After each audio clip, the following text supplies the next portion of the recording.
Considérons une balance sur laquelle se trouvent, dans le plateau de gauche, 3 masses identiques appelées X, et dans le plateau de droite, une masse de 18 grammes. La balance est en équilibre, cela signifie que les deux masses de gauche et de droite sont égales.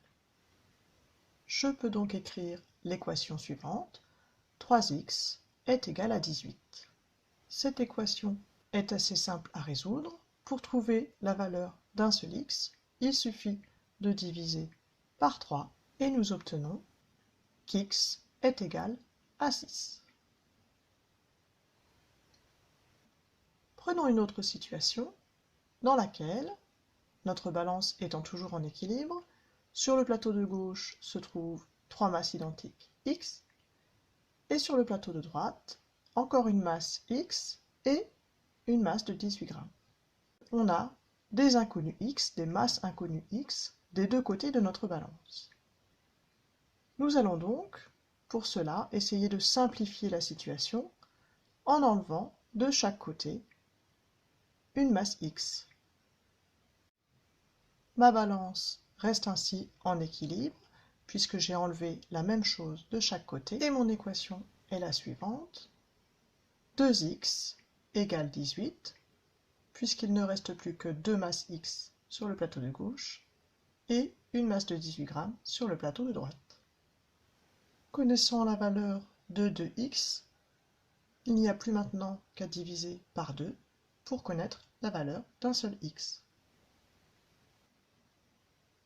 Dans les équations que nous allons résoudre après, nous allons toujours essayer de faire en sorte que d'un côté de l'égalité, nous ayons une certaine quantité de x et de l'autre, uniquement des nombres que l'on connaît. Commençons avec l'équation 5x plus 13 égale 3x moins 4. Nous voyons ici qu'il y a des inconnus x des deux côtés de l'égalité et des nombres que l'on connaît, plus 13 et moins 4, des deux côtés aussi. Nous allons nous débrouiller pour que sur le côté gauche, il n'y ait que des x, ou bien que des nombres connus, et sur le côté droit, que des x, ou bien que des nombres connus. Pour cela, il va falloir supprimer un des 4 termes ici qui composent les deux membres de l'équation.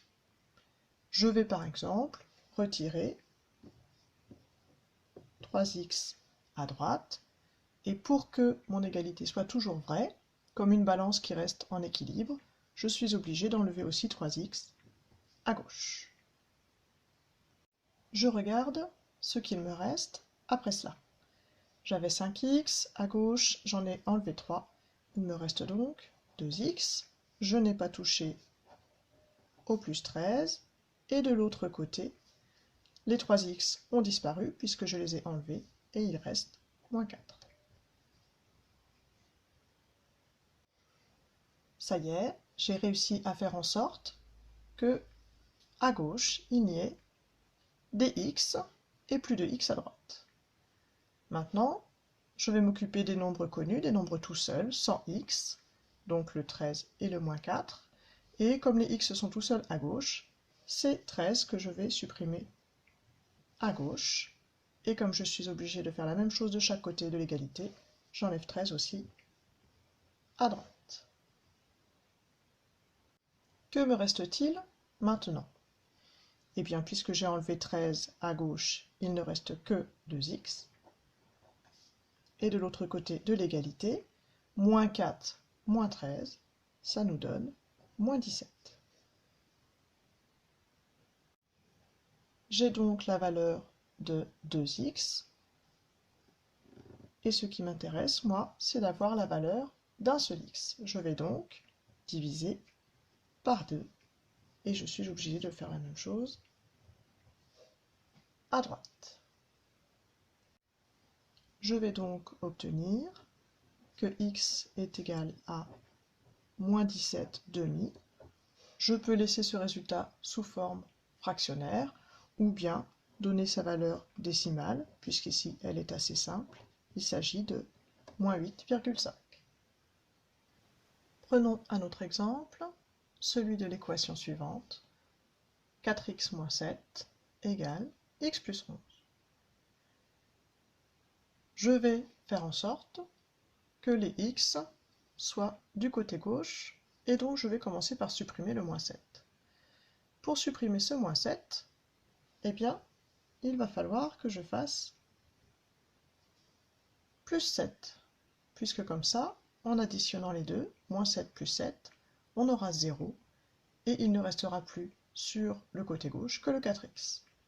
Comme j'ajoute 7 à gauche, je suis obligé d'ajouter 7 aussi à droite du égal.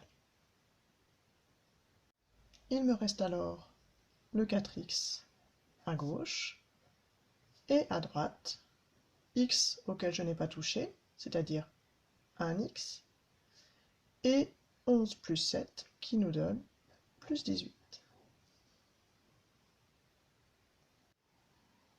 Puisque je veux que les x soient à gauche, je vais devoir supprimer le x qui se trouve à droite. Je vais donc enlever un x à droite et forcément aussi un x à gauche. Sur mes 4x, il me restera donc seulement 3x puisque j'en enlève un. Et de l'autre côté, j'ai enlevé le x, il me reste donc plus 18 ou 18. Ayant la valeur de 3x, pour avoir la valeur d'un seul x, je dois diviser par 3. Et il me reste donc qu'un seul x vaut 18 divisé par 3, donc 18e. Et ici, il s'agit d'un entier, ça vaut 6. Dans ces deux exemples, ici, les solutions étaient des nombres décimaux. J'ai pu donc les écrire sous forme décimale, voire entière pour la deuxième solution. Mais si toutefois on trouve une division qui ne s'arrête jamais, donc dont le résultat n'est pas un nombre décimal, alors on laissera ce nombre sous forme fractionnaire.